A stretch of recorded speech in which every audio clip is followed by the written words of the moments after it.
नमस्कार दोस्तों, स्वागत है आपका दिन में और आपके साथ मैं हूं आशी मातिया। दोस्तों, अगर किसी मंदिर ट्रस्ट के सीईओ पद पर कल कोई गैर हिंदू अधिकारी बैठा दिया जाए तो क्या देश में बहस होगी? क्या टीवी डिबेट्स जल उठेंगी? क्या आस्था पर हमला जैसे शब्द गूंजेंगे? अब जरा महाराष्ट्र की तरफ देखिए, जहां स्टेट हज कमेटी के सीईओ पद पर एक हिंदू अधिकारी की नियुक्ति कर दी गई है। और हैरानी की बात देखिए, हैरानी की बात यह है कि हज कमेटी एक एक्ट कहीं भी ये नहीं कहता है, कहीं भी ये नहीं कहता है कि ऐसा करना जरूरी है। सवाल सिर्फ एक नियुक्ति का नहीं है दोस्तों, सवाल है उस सोच का जो अल्पसंख्यक संस्थाओं को प्रयोगशाला बनाकर नए प्रयोग कर रही है। ये जो वीडियो है किसी व्यक्ति धर्म के खिलाफ बिल्कुल भी नहीं है दोस्तों। सबसे पहले तो मैं ये क्लियर कर दूं, ये सवाल है संवैधानिक मूल्यों का, संस्थागत स्वायत्तता और उस चयनात्मक सेक्युलरिज्म का जो आज भारत की राजनीति की पहचान बन चुका है। सबसे पहले मुद्दे की जो बुनियाद है, जो बेस है, वो समझने की कोशिश करते हैं। हज कमेटी कोई साधारण सरकारी विभाग नहीं है। सबसे पहले तो आप ये समझिए, ये एक धार्मिक प्रशासनिक संस्था है जिसका सीधा संबंध जो है वो मुस्लिम समुदाय के धार्मिक दायित्व हज यात्रा से जुड़ा हुआ है।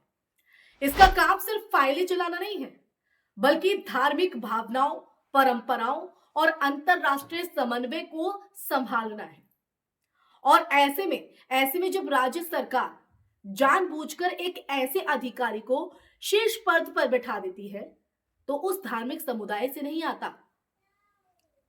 तो सवाल उठना स्वाभाविक है, क्या ये प्रशासनिक मजबूरी थी या राजनीतिक संदेश? ये सवाल उठता है। अगर ये सिर्फ प्रशासनिक योग्यता का मामला है तो फिर यही तर्क हर जगह लागू क्यों नहीं होता? ये सवाल खड़ा होगा।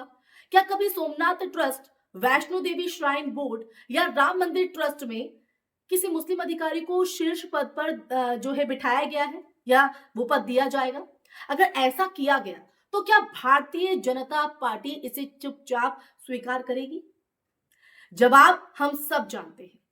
अब आते हैं डबल स्टैंडर्ड के खेल पर। यह वो पॉइंट है जहां बीजेपी की राजनीति पूरी तरह से बेनकाब होती है।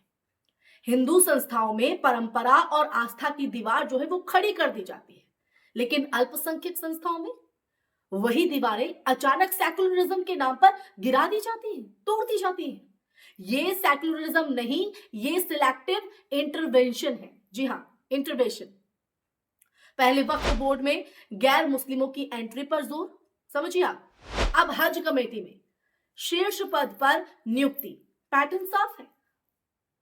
अल्पसंख्यक संस्थाओं की स्वायत्ता को धीरे धीरे खोखला करना। सवाल यह नहीं है कि अधिकारी हिंदू हैं या मुस्लिम हैं, सवाल यह है दोस्तों कि क्या समुदाय को अपनी धार्मिक संस्थाएं चलाने का अधिकार है या नहीं। कांग्रेस और सेक्युलर दलों की जो चुप्पी है उस पर आते हैं दोस्तों।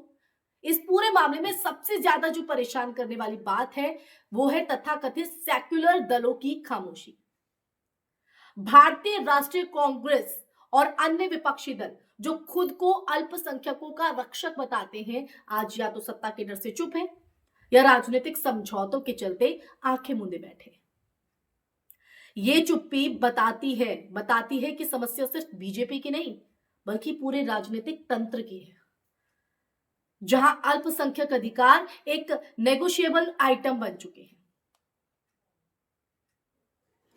अब संविधान और जवाबदेही पर आते हैं।